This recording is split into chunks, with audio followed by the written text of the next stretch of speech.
right, welcome back to another episode of the Between Two Jobs podcast. Real conversations about the trade industry, running a business, raising a family, and all the chaos in between. This podcast is proudly presented by DeWalt Tools. Guaranteed tough! Follow us on all the socials, subscribe on YouTube, and let's get stuck straight into it. Righto, on today's episode, we are going to kick things off on the tools. Actually, you know, we should explain to people what the whole thing is that we do with this setup, you know. Yeah. We always start off on the tools, and then we go in the office, and then we're off the clock. And the idea behind that is because that's what an average tradesperson's day looks like. You always start on the tools, and then whether you work for someone or run your own business, you end up having to do something in the office before you can really clock off for the day, right? Yeah, so that's just makes sense. Yeah. Yeah, and look, we talked about this ourselves, that we thought that was a little bit clunky in how we do it, but we're working on this. Like we're going to get better. So yeah, it's all about being clunky. But Hoppo, what else are we going to do today? Well, we found ourselves in another sticky situation, which I'm a little bit frightened of, knowing a small bit of background you behind it. You and I keep finding ourselves in sticky situations. We are, yes, absolutely. And once that's over, we've got another Mad Dog to give away. My favourite. Looking forward to it. I enjoyed recording that one. My kids love it. My kids are like, who did that bark? I'm like, it was me. They go, all of them. I'll tell you what's something I get asked quite a lot is, actually I don't even get asked it that much, but something I actually think about a lot is what I would do if I had my time again. So if I was to jump straight into an apprenticeship, or like not even just carpentry, just anything, how I would actually approach that.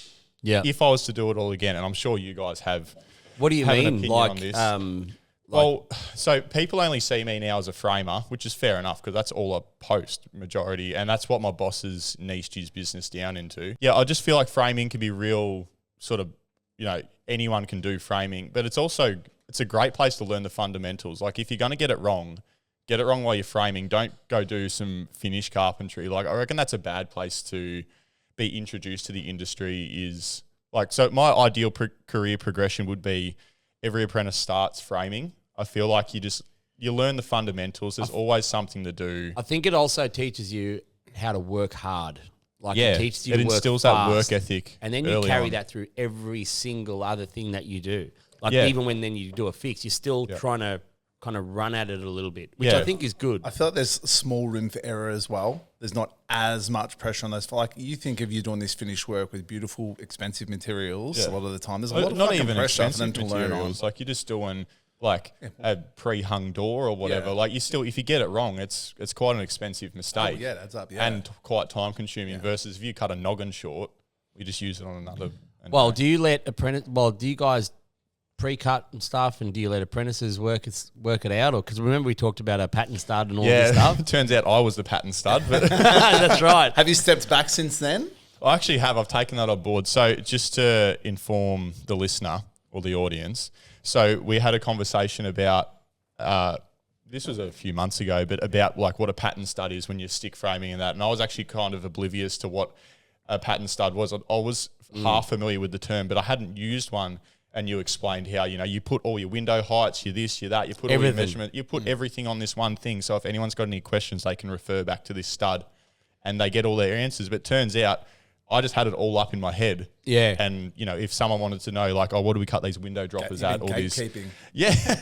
had the keys to the box. But, it sort of talks to that whole thing though, right? Like I actually made one for the next job that we did. And did it work? Yeah. Were you able to just sort of I got a lot less questions, so it was good. Yeah, and then it frees you up to go and do other stuff. Yeah. But we were talking about the whole thing around framing versus doing like a wider variety of work, right? And so what you're saying, if you had your time again, would you do it differently? Yeah, I would. I'd still do what I did, but I wouldn't do it for as long. So as soon as I felt like I'd got my head around the framing, I would have. Now I'm not saying go and leave your boss once you feel like you got ahead of yourself, but I would have definitely had a much more, and it's a bit hard because I've got a phenomenal relationship with my boss. But when I was a second year, it wasn't what it is now, right? So I didn't have the balls to go up to him and be like, hey, look, I'd like to do some. You know, if you've got any other work or any other jobs coming up, I'd like to be involved in them, or can I do this, or can I go and, skirt this house or whatever. Like, give me some responsibility. I just didn't have. So that's what I'd do differently. I'd be much more open to having conversations with. So do you think when you were a second year, was it your mentality of like you were just sort of happy with what you're doing, or you were too intimidated to ask your boss? Like, where was your mindset at with that? I probably felt like I didn't actually have because I didn't have my head wrapped around the whole thing. I didn't feel like I kind of held the position to be like, all right, I've got that covered now. I want to move on to the next thing. So I think you definitely have to back yourself a lot more than. Yeah, it's a pretty fine line, because you can get people that come across like a cockhead, and they're just way too like, oh yeah, I'm a hero now, and all the rest. That was me. I was a cockhead. In my first year, I was like a pain in the ass. But I did start with a framer, and all we did was Porter Davis frames. I mean, we stick built at least. Showing your age now, they're not around anymore, mate. I know. We did some Henley stuff as well. Yeah. But we just stick built frames, and I did it for a year. I'm like, right, I reckon I've learned all I'm going to learn in stick built truss roof house frames. It's fun, though, it's fun. But when I started my apprenticeship, I was trying to get on with this builder, but he wasn't ready to take me on, and I needed an apprenticeship. And this guy Sean actually took me on. I was rapt about it, but yeah, I was bored, and I was like, I need to do something else. I'm not going to be a framer for the rest of my life. Yep. After I did a reel not too long ago talking about how everyone's just a specialist at something and no one learns the full. I think you left a comment on it too.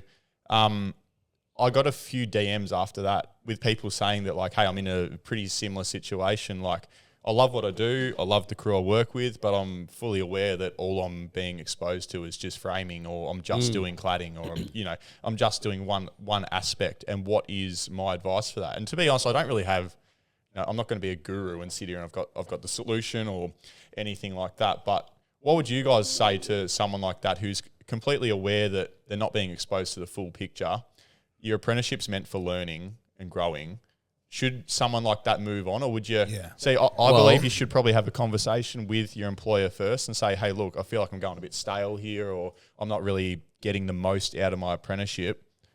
Is there other opportunities, or, do you have a conversation about? You could obviously talk to your boss about that, but I don't think, like, my boss didn't have any opportunities for me to do anything different. He was a framer, and it made him money, and that was his business model, and that I respect that, but that wasn't what I wanted to do in my career. So, I left, and I went and searched for. Well, I didn't leave until I had lined up another job, but I went for a builder that.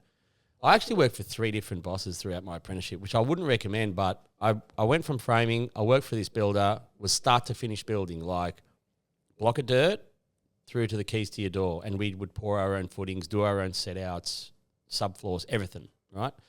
And he was really, really pedantic. So I learned how to work really hard as a framer. Then I learned a massive sort of breadth of skills as far as building is concerned.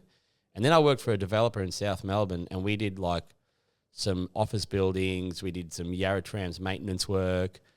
That's where I learned how to think for myself and how to learn on the job. And I think that's probably the big thing that people need to understand is that, you do your apprenticeship, but that is not the finish line. That is the starting blocks. Now you can start to run your race. You know what I mean? And I think that's probably a big thing that we need to change in the industry is the apprenticeship is not the entire thing for learning.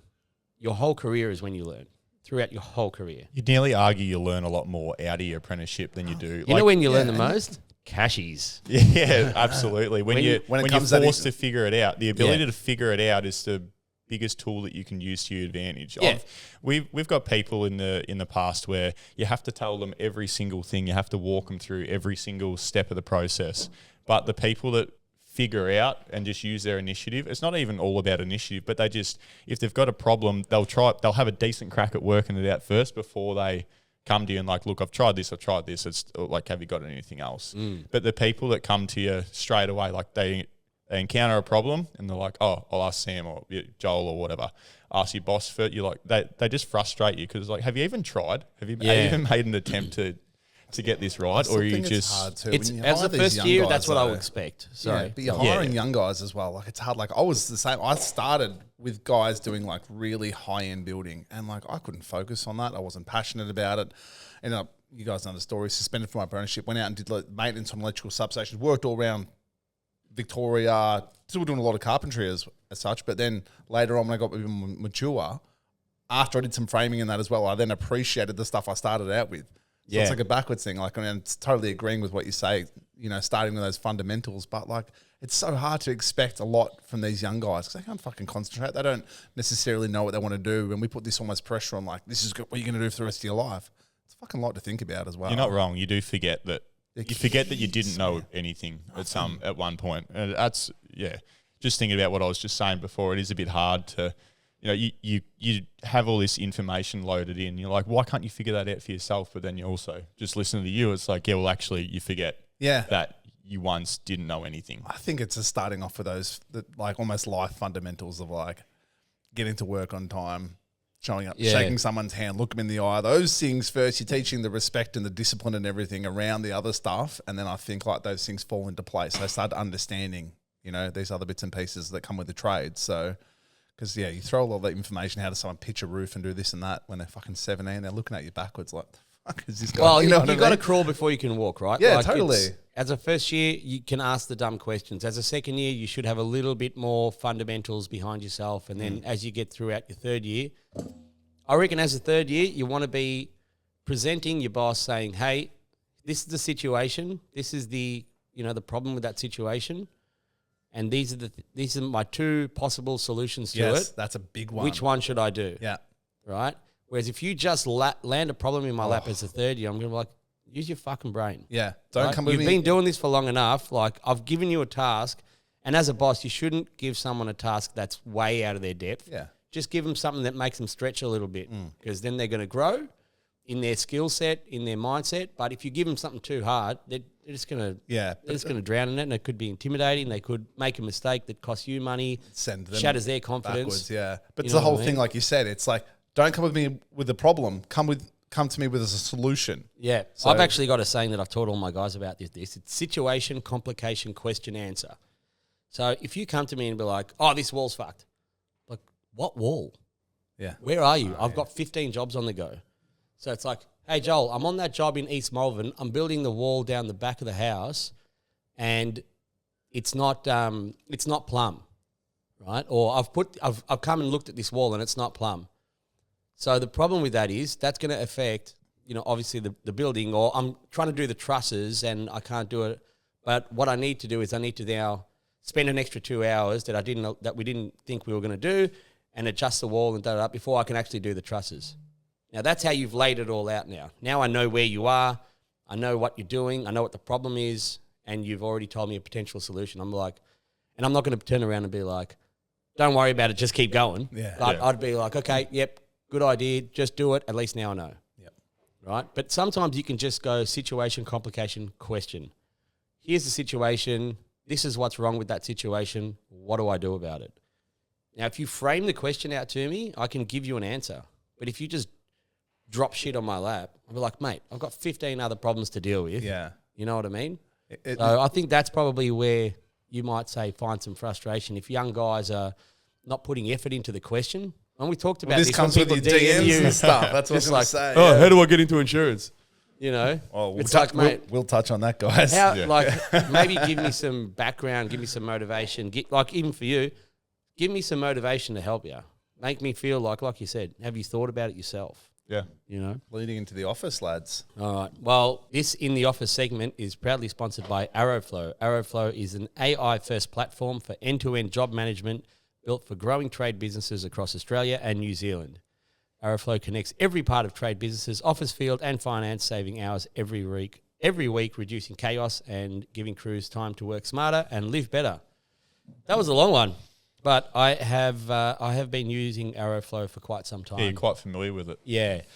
And I actually had a guy, MVR Decking, send me a message, a DM, and he said, one thing I would love to hear you guys talk about is for smaller business owners like myself, how to work on your business instead of in your business. I'm finding it hard to separate the two as I want to grow from where I don't need to be on the tools as much anymore.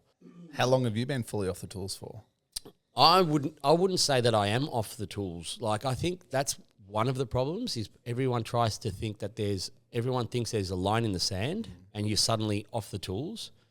I don't think you can ever be fully off the tools in a trade business because at some point something's going to go wrong and you're going to need to get on the tools. But typically, I'm not on the tools so much at the moment.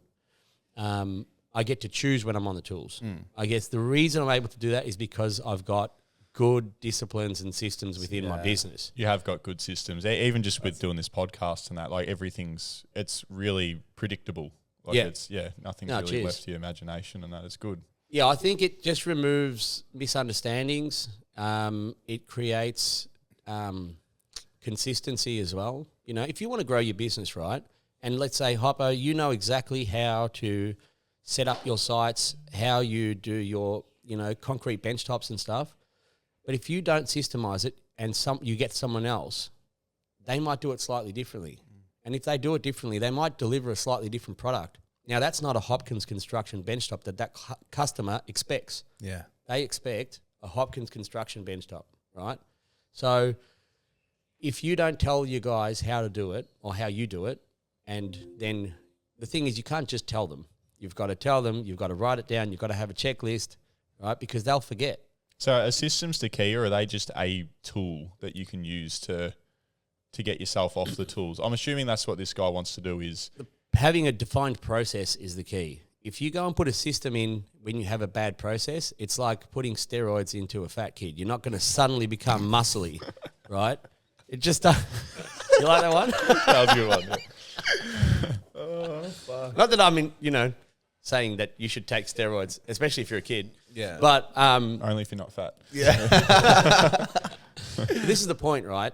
If you are if you have a disciplined business and you have good processes in your business, then you can implement the system. But you need to work out what your process is first. And no one fucking does this shit, man, in the trade business. Everyone just fucking runs by the seat of their pants, and it's just haphazard, crazy, all over the place. And then they wonder why they've got 10 guys and they're working more. When he's talking about that. Just in front of me. It's But like that's what you you think about it and you go, oh, how many guys say, I've got 15 guys and I made more money when I had 3? Yeah, I actually hear that quite often. Yeah. So you often. probably hear it from me.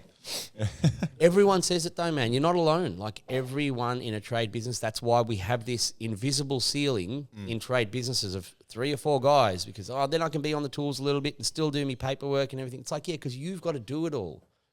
Because you quoted it. You've got all the information in your head. You put half of it down on a paper for the customer to understand. The customer only talks to you, right? Because you don't have a documented process. And it's not fun work, man. It's the most boring fucking work to do is to write down your process or to, roll out an IT solution. So how do you actually go about doing that though? Because it's all well and good to say, look, this is what you need to have. But should you be, does he have boys working for him, do you know? Or is he just I'm assuming I assume he does have guys working for him. So how do you go from talking about, all right, you need processes to actually implementing them? Is this like, right, you're going to take a hit for the short term, you're not going to be as productive for however long it takes to get these things down pat, but then once they are implemented, you should see, is that sort of, or so is it like, look, you just got about- to bust your balls for 6 months doing it, but then even You do then have to do that. Yeah. But what happens is, like, let's say you hire someone, right? People think, I'm going to hire this person and it's going to make my life easier. And then they get pissed off after a month when their profitability is down and they feel like they've gotten through less work. Well, you have to train that person. It doesn't matter if they're a qualified carpenter. And this is why I tell guys, hey, if you're starting your own business, don't hire an apprentice first. Hire a qualified. It's cheaper for your business. It's not cheaper per hour. It is cheaper for your business to hire a qualified. Big picture cheaper. Big picture cheaper. Yeah. You hire a qualified, someone that is capable, that you can at least spend a little bit of time training them, and then you can set and forget a little bit, and then you can go and measure a new job or quote something, right? You can't do that with an apprentice, man. They need to be next to you all the time. Yeah. So don't see the hourly rate of $30 an hour or $28 an hour, whatever it might be, and think, that's heaps cheaper than paying someone $55 or $60 an hour. It's not. It's more expensive to your business. So you're going to go backwards when you start, right? If you're going to put someone on, they're going to send you backwards before they take you forwards. Number one. Number two, you go and put that person on, and if you just tell them something in the morning and leave them, okay, hopefully they get it right, but they might forget some stuff. How many times have you written stuff down on a sheet, on a bit of plywood or on a stick of timber, right? Hey, here's your list of stuff to do for the day. You know what I mean? Yeah, often. Yeah, daily almost. Well, that's yeah. a list. That's a process. Yeah. Now, all I'm saying is you take that and you start doing, right, every time we do this frame, I need to do this, this, this, this, and this. So instead of writing it there on the day, you put it on a sheet of paper, put it in a folder and say, every time you start a frame, this is what you do. Right? Once you get, that's a process. Yeah. So with documented Aeroflow, it. is that, do the boys have access to that, or do you do that? It prints off, or it's The all boys just have through- full access to it. So it's all on a phone Yeah. or on your laptop.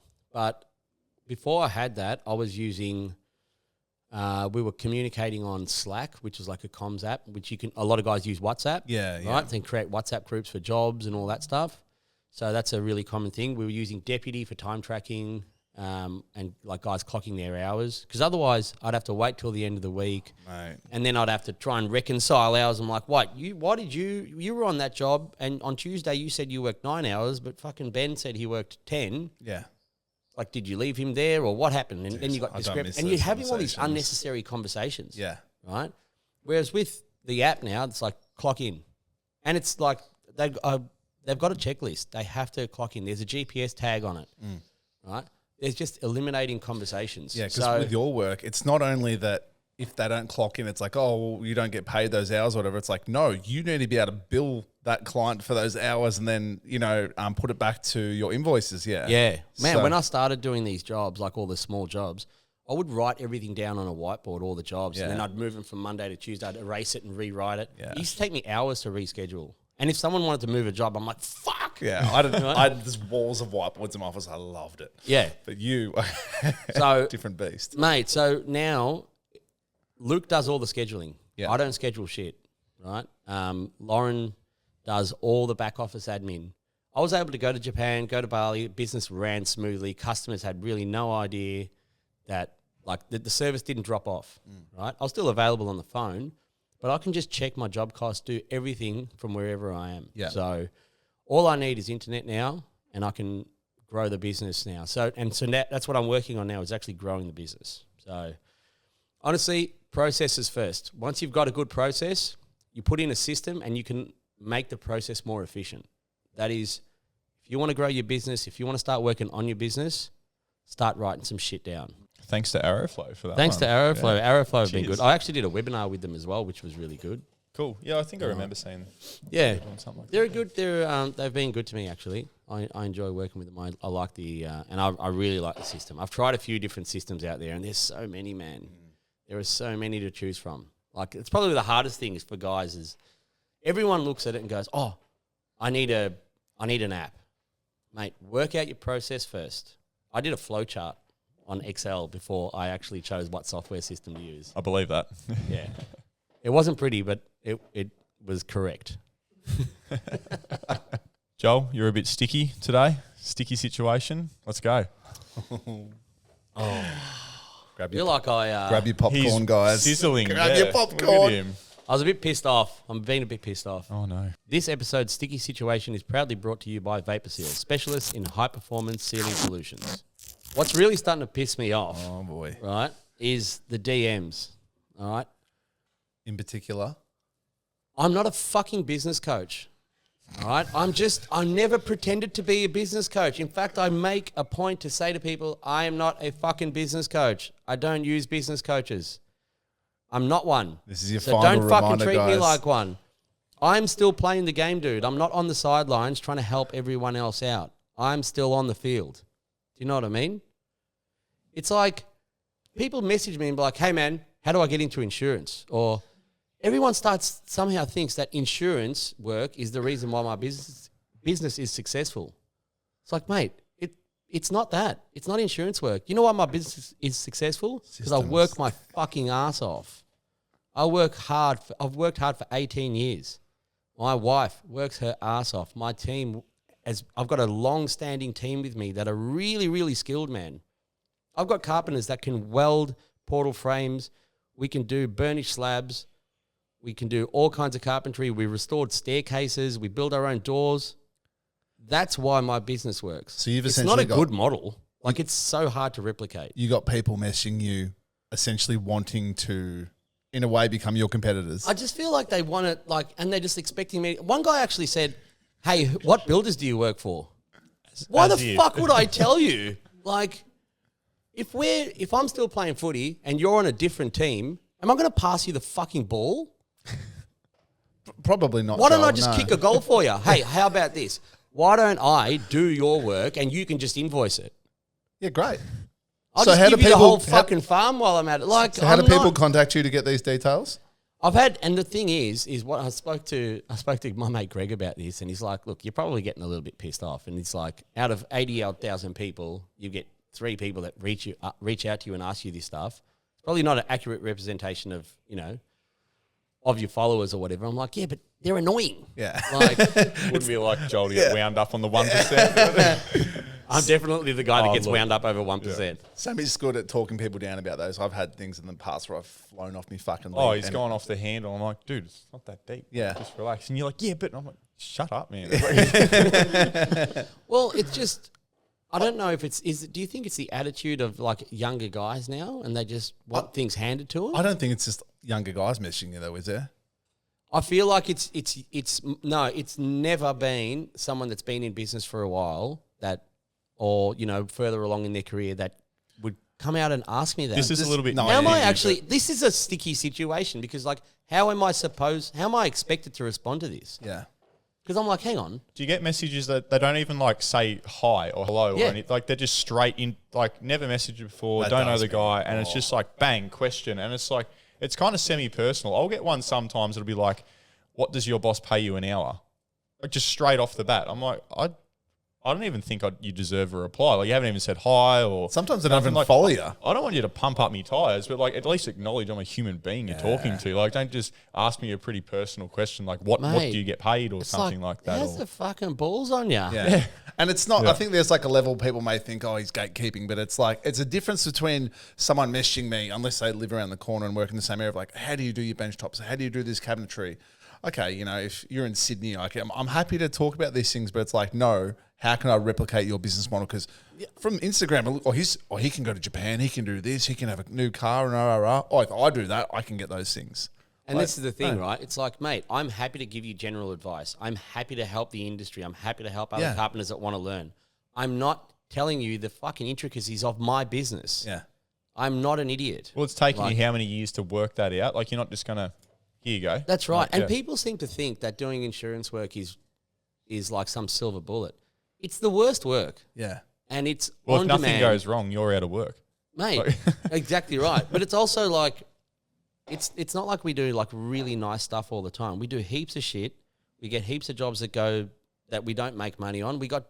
I had guys in fucking Max Cove, past Mansfield. Yeah. I've got a job in Ballarat. Shout out. Yeah. So I don't get to choose where I work. No. Whereas I go to hire carpenters and they go, I'll only drive half an hour from home. It's like, yep, okay, next. Yeah. Yeah. And people don't understand, you've made points of it before, of like, Christmas Day, your phone rings. Jolly, no, is that a good time? Yeah, mate, perfect time. What's up? Yeah. Like, that's not everyone's, I'm not cut out for that. Yeah. And this is the thing, like, I've made my business model to suit doing this kind of work now, but it's got nothing to do with the kind of work that you do. It's got everything to do with the disciplines you have within your business. Yeah.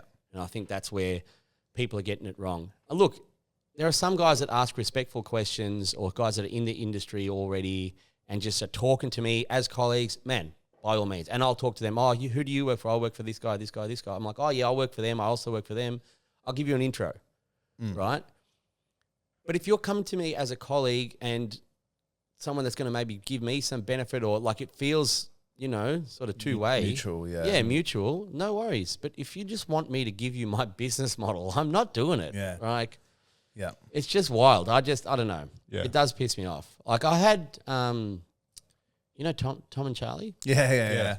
He actually messaged me and just, again, he was really respectful, Dude, he really means nice. so well. And I had a chat with him and I was like, man, yep, blah, blah, blah. He asked about the kind of work that I do. And I just told him and he goes, yeah, we were just thinking about it. I'm like, look, man, you can't sort of half do it and half do other stuff. You've got to be doing all of this or none of it because it will quite take everything sacrificial, away isn't it? from you. Yeah, yeah.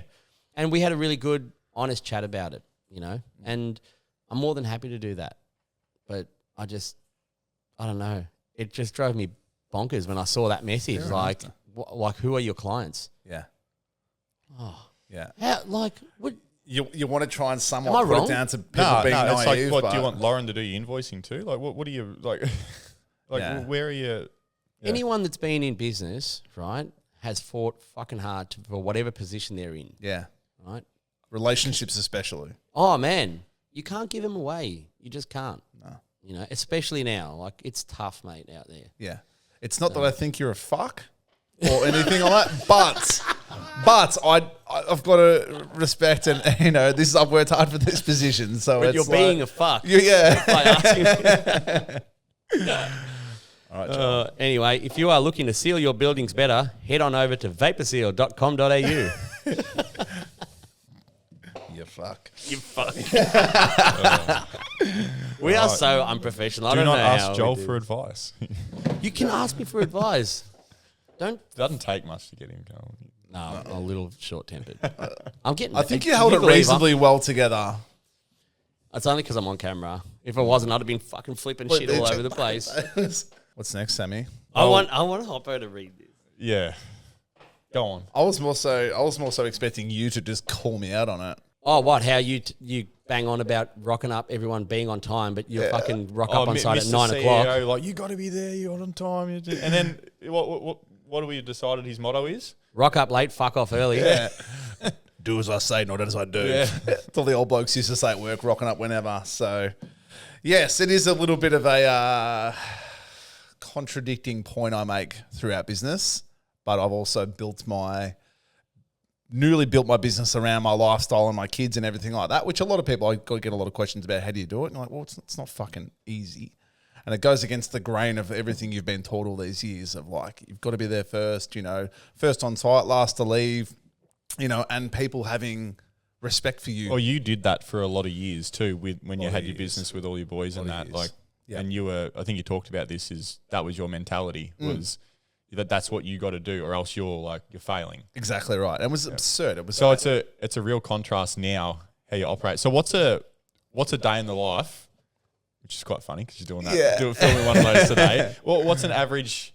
Let's say average week, because I know your days and, you know, with the kids and stuff, it does vary. Your availability. So run us through it. Aside from the obvious of you always rock up late. Fuck up. When I'm there, I fucking get done what I need to get done. But I've got the kids, like, co-parenting situation. So I've got the kids, including coaching, probably just over 50% of the time, if you include I coach them in basketball, etc. So, you know, every second weekend, every Tuesday, and then, you know, there's basketball Friday, Thursday, Friday, etc. So on those days, like, unless Georgia helps me with drop-off, I've got to drop the kids off at, you know, 8 o'clock before school care, unless they really beg me to hang around in the morning a little bit. And then I get to site after I pick up some materials, etc., till like 9:30, 10 o'clock. And then some days I've got to leave at 2 to go pick them up from school as well. That's not every day though. No. Yeah, so every second week it's like 3 days a week I've got to do that. Like every second week it's either a pick up one morning or a drop off the next. So sometimes both, or sometimes both. Yeah, absolutely. Sometimes both. So do you find it hard to, you know, manage that, like mentally, even, like, I don't know. Yeah, because you feel like, unless I'm the person that, if I haven't accomplished a lot by 8 o'clock in the morning, I feel like I've lost the whole day. Yeah. So sometimes when you get up, I'll try and either get up early or shoot down to the gym or try and do something, even if it's content, which it doesn't necessarily feel like you're working. You know, it's 6 o'clock in the morning, lunches, all that jazz. It is hard. It is then hard to get to site, and you're looking at everyone. They've been there busting their ass for 3 hours, and you're just starting out or getting your tools out. It is tough, and it's really hard mentally to then just dial in. So also for companies to hire me, of like, why the fuck would we get you when you're here at 10 o'clock in the morning or 9 o'clock in the morning? Oh, if you were working as part of a crew, you couldn't do it, surely. No, exactly. When they can hire Jimmy Jumbuck, who gets there at 6:45 and leaves at 4 every day. So I'm like, I need to... Shout out Jimmy Jumbuck. So what can I do to level the playing field? So, like, why would they hire me over him? So, like, all right, I build this personal brand of, okay, I've got this following. If I rock up on site, I'm generally putting content. I'm tagging them. They're getting exposure. Also, while I'm site, I'm almost acting as another foreman. The young guys can ask me. Even the older guys can ask me. Or I can have the relationships with the clients where I can be a spokesperson on behalf of this company. I've got to be an asset, essentially, to be able to blend into them.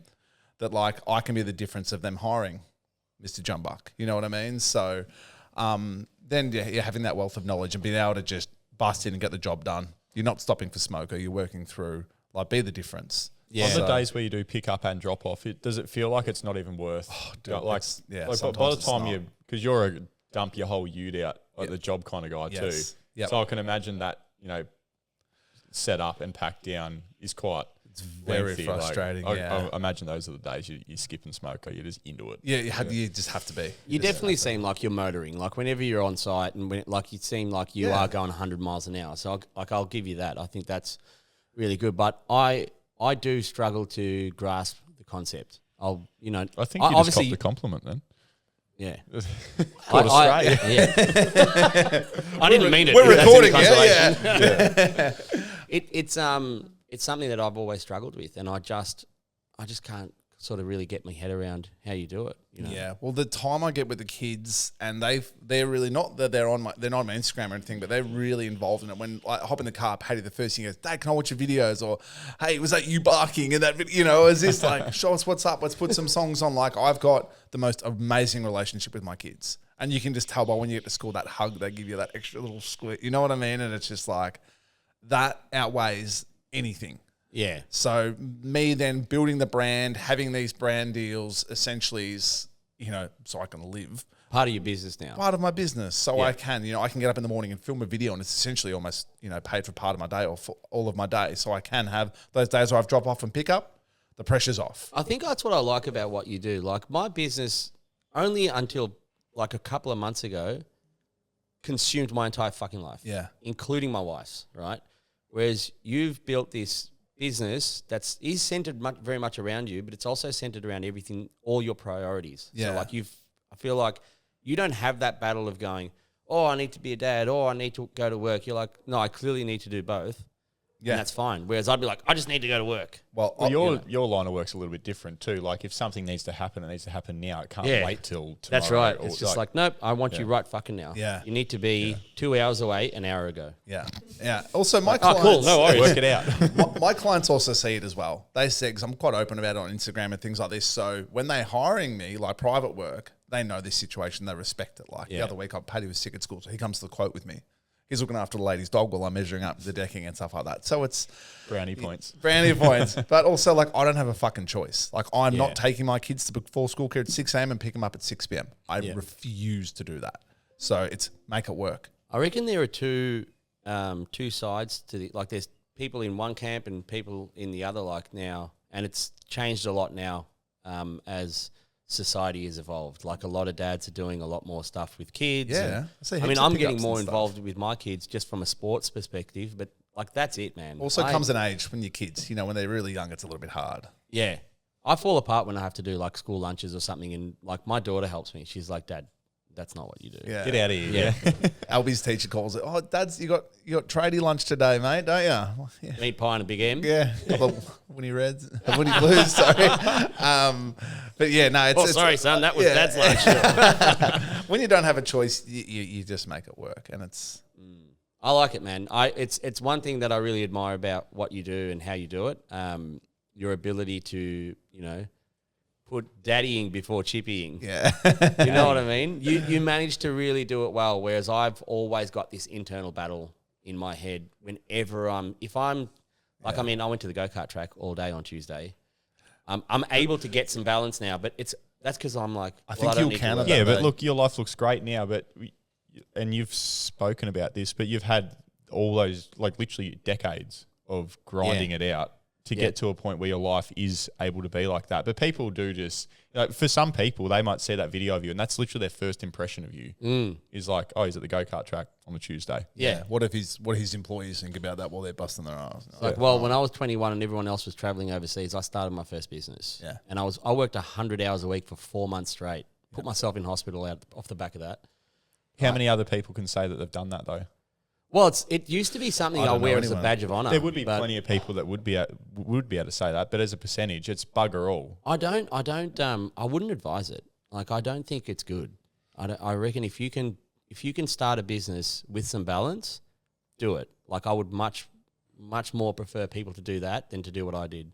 I did it all ass about. Like, I took off 1 day each for each of my child's birth. So each of my kids were born, I took the day of their birth off. And even then, I remember Lauren was in labour and she was helping me pay wages. Yeah. I had the laptop. I'm like, I don't know how to process this part because I never processed wages. And she's like, you need to do it. She's like, just give it here. And she's in like almost active labour and she's like typing it out. Yeah. So we never had. You really can have the good baby at balance. Lauren. I haven't got it scheduled in. Yeah. Check the system. You've got to hold on for another 18 minutes and then we're going to go. And you've got I just 42 get a call minutes from to the do it. insurance company. I'm like, yeah, mate, no, all good. Great what do you need? Have you created a new policy if you do have another child? Like, who does the pays now? Or like Well, we do have a new person in the office, so that's good. It's helping Lauren out. So I'm getting some balance, but so is she now So as well. she'll drive Lauren to the hospital. Yeah, Yeah, obviously. great. I'll have to go do a make-safe. obviously. No, but it is not something that, I'm proud of. I think it's, I wish I took more time off, and I've encouraged all of my guys that when they have like a child or, their wife has a child, mate, take the time off, 2 weeks, I think one guy took 3 weeks, like whatever. If someone says, look, I need 6 weeks off, I'm like, man, like, okay, but that's going to have a fucking real impact on my business. You know what I mean? But Yeah, but you're not old and you're realising this now. A lot of people don't realise. How many old blokes do you speak to like that we learnt off the like? That's one bit of advice. I'd Yeah, give good you. hindsight though. I Like know. like it's like the whole conversation around like look after your back when you're younger. Like Yeah. you think yeah, no worries, and then you get a little bit older. You're like, holy shit, you should have listened. Everyone makes the same mistake. It's a very similar thing with the kids and the family and that. It's like everyone says, and it's like, yeah, that's great because you took the time off and you've been able to build what you've got now, and now you have the time to do it. And you say, look, I wish I could have done it a bit more when I was younger, but it's really hard because it's like, well, if you had have taken that time when you were younger, maybe your business wouldn't be half of what it is now. Yeah. So it's like, well, what is right, what is wrong? Well, There's I no guess, answer, but people always say you got to stop and smell the roses. Well, my theory is if all you do is smell the fucking roses, they die. You're already You planting. need to fertilize the fucking garden they grow in 1st. You're already planting the next know row. what I mean? Yeah. Don't just stop and smell the roses. Yeah. You need to plant the garden, Smell them on the way past. It's just gotta be water a the sniff. fucking It's- plants, put some fertilizer, look after the thing, and then you can smell them afterwards. Yeah. Now, I'm lucky that I feel like I've got myself in a position with my business that my kids, like my daughter's 9, I'm able to spend time with her, right? But if it wasn't for karting, I wouldn't take time off work. There's no way I'd do it. I'd be like, I've got to work. Like I actually said this to Lauren. I'm like, if my kids were in basketball and they had training on a Wednesday at 4 p.m. and I had to work, I'd be like, I've got to work. Whereas with karting, I'm like, hey, babe, I'm taking Thursday, Friday off. We're driving a Puckapunyal because we've got a race on Sunday. Yeah, you've also invested as much money into karting as you have your whole business. So you're a bit fucked there, Joel. I'm not quite there yet, but I reckon it's definitely going to. I reckon it'll overtake it. I reckon it'll overtake it. I think I'm in it for about 40K so far. Yeah, right. And I'm, 6 months into it. Yeah, let's not count your hours into that as well. Mate, but you know what? This the thing about, getting this balance and like I'm not able to do what you do, but now that I'm in this position, I'm able to be like, yep, I have to go. We're going karting. So I go there and I'm focused in on my kids, and I will never ever regret. I'll never turn around at the end of my life and be like, I fucking spent too much time with my kids. No, never. Yeah. No one's ever I going to don't say think that. anyone's ever said that. Yeah. So Yeah. So I tip my hat to you, mate. Thank you, sir. You do a good job of it. I admire appreciate it. that. you posted a reel the other week on the podcast page about nicknames, like on site nicknames, and you got some good ones. I want to got hear some them. I've heard really a couple good of them. ones. Yeah. Yeah, you heard me when I was writing them down before, having a little chuckle Yeah. to myself. So, I love a good nickname. so this one is from a guy called Draws Your Car. It's FPOS, takes credit for everything. We definitely know a couple of those ones. That's probably me. This one's a really good one, and I've heard it before. It's from Slim Pickens. It's a bloke. He had a nasty limp when he walked, so they called him Sniper's Nightmare. I've heard that one. Yeah. Yeah, that's one of his faves, I reckon. From Mickey Pom. Pre-cum. What? Where are you going with this one? Mate, Makes a mess before he's even started. That was questionable to put on there, but I'm like, it's too good not to. Wow. Alex Fielder, Coctopus, insists on taking on 8 tasks and fucks up a lot of them. I've definitely been a cocktopus in my time. Me too. All right. Nick Reed Entertainment, sausage, thin-skinned and full of shit. I actually never heard that one before. I've worked with a few blokes like that. You worked with a couple of sausages. They don't last long at Heidi Wheels. No. Bobby Clark, lobster, all ass and full. Sorry, Bobby Clark, lobster, all ass and shit for brains. And the original AVH. He worked with a guy called Dave, but they called him Dave because I had to tell him everything twice. I reckon those ones, like the nicknames that you come up with yourself on site, like the team comes up with, fucking hell, man. Unbelievable. I had an insulation contractor that I used to work with, and I did fucking a dozen jobs with this bloke.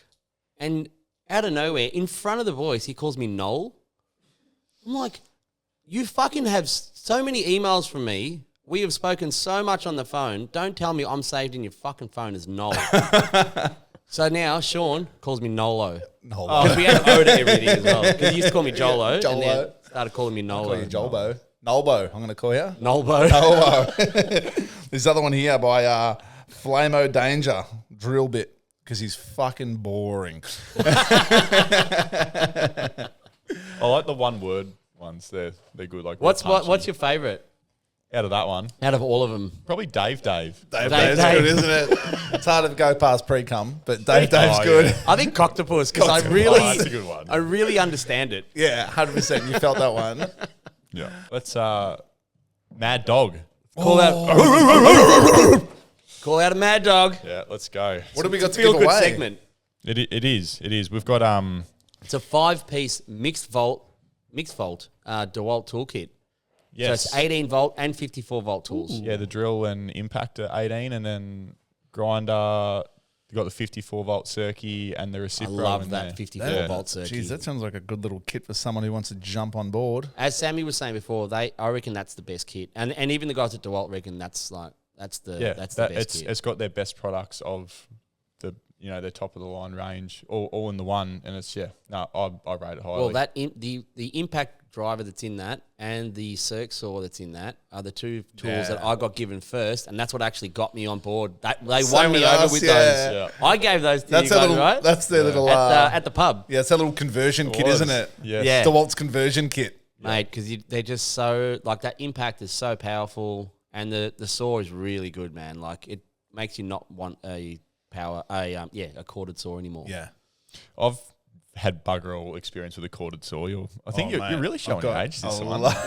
He's so much younger. He doesn't seem it because he's got his life together. Yeah. Like, he's got the house and the wife and the kids and all this stuff. Say it's together, but my life is boring, man. Like, it's very vanilla. It's just... You know what? Those not boring. The immaculate condition of your shed. Thank you. No, he's I'm- everything. So clean. I actually went in there and I was like, I don't know if I'm impressed or pissed off that mine's not as organised as Sammy's. Like, it almost pissed me off. It's Do you ever nearly- do that? It's Do you ever nearly see OCD. someone? It's- No, it's not nearly. Oh, It's okay, fucking okay. OCD. Extremely OCD. I'm OCD. You are definitely OCD. Got it in me. All right. Let's do the Mad Dog. Mad Dog, let's go. So we put a post up during the week, and It was at DeWalt. it was at DeWalt, yes. It was fun. And we got that was a fun day. Probably can't talk about that day, but no. Not yet. Yeah, so the username that's sent this one in is Jared Christopher Mitchell. So his story reads, I used to work with this fella who I'm lucky enough to still call a good mate now. For a young bloke, he had a fair bit on his shoulders and a bloody full plate outside of work, but you'd hardly know it. He never spat the dummy, never threw in the towel, and never carried on. Obviously, everyone has their days, but this fella was an absolute weapon, especially for his age. He'd turn up, rip in, have a crack, and bring a good vibe with him. You could genuinely tell he wasn't on site because the crew was about 30% quieter and probably 50% less entertaining. This guy could be talking about Joel here, maybe. I reckon that's Hoppo. Oh, Yeah. I was going to say me as well. With everything going on, buying tools was understandably pretty low on the priority list. So all the boys chipped in where we could, and we gave him a few old tools we had lying around. Nothing flash, but he was bloody grateful, and we're more than happy to help him out. That's what I reckon a good crew is all about. No one's bigger than the job, and the crew is the heartbeat of the site. Amen. Sounds like a crew of Mad Dogs. Yeah. Yeah. Maybe we'll Mad Dog Carpentry over there. Yeah, Mad Dog Carpentry. If one bloke's got something on, we all rally around him. Give each other a bit of shit, have a laugh, lend a hand, and get the job done. Grateful I got to meet this fella, and even more grateful we're still good mates now. Absolute ripper of a human, even if his tool collection was held together by donations and good luck. How good. That's I love that one. unbelievable. Yeah. Also, that's good. I can love I the put my camaraderie resume there in? on I site. want to work there. Yeah. Sounds like a good crew. Yeah, It so makes he a didn't big actually difference. say who the person was. No, I tried to call him a couple of times this morning. He just messaged back before. Sorry, I missed your call, lads. Yeah, What's his no, that's okay. What's his name? What's his name? Jared. But No, the bloke he's talking about. The bloke that sent that in, because he's a good bloke for saying that. Jared Mitchell. Jared Mitchell. Who's Good on you, Jared. So yeah, good on you, mate. That's we awesome. appreciate that. That's the awesome. the effort you put into that message and all the kind words you put in there for your mate. That's really cool. Yeah, And I like a deserving winner for I sure. like the fact that this guy has gotten hand-me-down tools and he's really grateful for them. Like, Yeah. you know, like that's cool, man. That is really cool. That's a good crew looking after a good bloke. Here you go. He's writing back now. Coming to you live. Here we go. Coming to you. Oh, here. Jay. His name is Jay. Homer G. Simpson. Well, congratulations, Jay. Congratulations, mate. Well done. You're the Mad Dog. This is not. This is. You finally have some new tools, mate. Yes. Hey? There we go. And Jay came bounding up. I think Congrats, Jay. we bark far too much on this podcast. I don't think we bark enough. We might have a Guinness Book of Records thing though, like the most amount of barks on a fucking podcast. Joel We'll get started there. cocking a leg to piss. Started. How do you guys piss? I think you've only just seen it. Yeah. What dog poo? You sit down for a piss. All right. Well, we've got something to share with the listeners too. I forgot this was on this one. We are. Where we're going, Joel? I'll let you say it. You're the rev head. We're fucking going to Bathurst. What's Bathurst? Oh, man. you're a clown. Oh, car nerds. Come on, man. Yes, Yeah, no. We're, We we're are tagging going- along with Team 18 for Mate. Bathurst. For It's, Bathurst. We are going to Bathurst. DeWalt, Team 18. Mate, we are super stoked about this. What else are we doing up there? We're doing a podcast Yes. Yes. up there. Yep. Aren't we, Mike? Yes. We got the thumbs up. Thumbs up Joel? is coming. Joel's coming, yes! I am so G'd up for this, right? We're taking, well, I don't even know if we're taking my new Silverado that I'm getting. I should be getting that next week. Awesome. But we have got 2 sites in Bathurst itself to camp. Yes. I'm frothing for it. It's been a bit of a bucket list thing for me to go to Bathurst. I'm not into cars as much as you, but I really I've frothed too. So Mate. it's awesome. Bathurst is the holy grail of Australian motorsport, right? And I feel like if you're an Aussie, you actually have to do Bathurst. It's got to be a bucket list item, right? I'm really excited for you have you- guys. You won't I'm find a excited. greater I'm- concentration of tradies than probably at Bathurst. Oh, mate. You won't find a greater concentration of fucking alcohol either.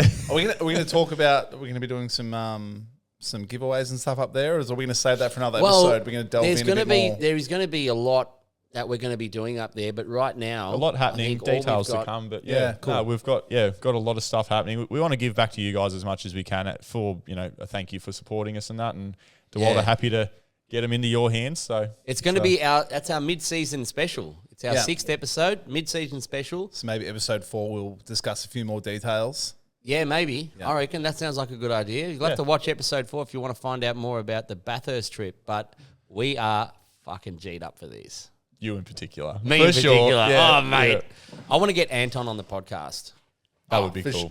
I want to get Dave on the podcast. And oh my God, I want to get both of them on the podcast. And Charlie. That'd And be Charlie, all great, you know too. what? If They're going to have a busy weekend I had- as it is, but geez, it'd be cool if we could. I mean, I don't want to, speak out of turn here or whatever, but I had a meeting with Charlie at Waverley Forklifts and Team 18 and stuff. I got so much out of that, man. As a business owner, like what he's done, like People look at me and go, "Oh, look at how good you are." I'm like, mate, I'm like a milk bar owner compared to this dude. Like, not even. I tell you what, you talk about aura. You've got these race car drivers, and that we're lucky enough to be in the room with a lot of these guys. But Charlie walks in, that man's got aura. But he's so normal. He's not trying though. No. He just so walks normal, in. man. And I'm not here to suck ass here, but like I genuinely admire what someone can do in one lifetime. Because I look at what I've achieved in 18 years, and I look at what that guy's done in his career. I'm like, fuck, I think I'm nowhere on that trajectory. Like he's like done this, and I'm like fucking nowhere compared to. There's also a reason that he had a meeting with you, Joel. Like there's a reason he wanted to spend time with you. Yeah, look, I think he appreciated, my eagerness, to work with them and support Team 18 as well. I think what they're doing in the motorsport world is awesome, and the way he runs his shop is amazing. And just, man, go-karting, it's like anything I can learn about motorsport. Also, the way they all make us feel so welcome and so a part of the team. Oh, the team livery launches are the best. I'm obviously not a car guy, but I went there. I'm like, this is like the fucking best night ever with you guys and everything. It was sick. It was sick. That F1, when we went to the F1, this is why I'm so G'd up about Bathurst too. We had the best day with Team 18 there. That was such a cool day. Yeah, wasn't it? Yeah, and that's why I want to get Anton and Dave. Anton and Dave together would be an absolute hoot. Because we interviewed them, we were chatting to them in the corporate suite, and they were great. Like awesome blokes. That's what I love about them. Like you see these guys on TV and they're just normal dudes. Yeah. 100%. They're super down to earth. And they've got time for us. Like they've really got good time stories. For us. Yes. Yeah. Heard a few. Yeah. We won't. I want more. We're going to get at Dave. He's quite charismatic. And Well, do you want to close us out, Sammy? Yeah, let's go. All right, righto, legends. That's another episode of the Between Two Jobs podcast done and dusted. Massive thank you to our presenting partner, DeWalt. Guaranteed tough. You missed it, Hoppo. Sorry. We really, really appreciate their support. Hoppo doesn't, but whatever. I was lost for words. Yeah. If you've got a sticky situation, a Mad Dog nomination, a funny yarn on site, a question you reckon we should cover, flick it through. There's every chance we'll read it out in a future episode. Follow and subscribe on all the channels, and we'll catch you next time. Yo. Yeah, boy.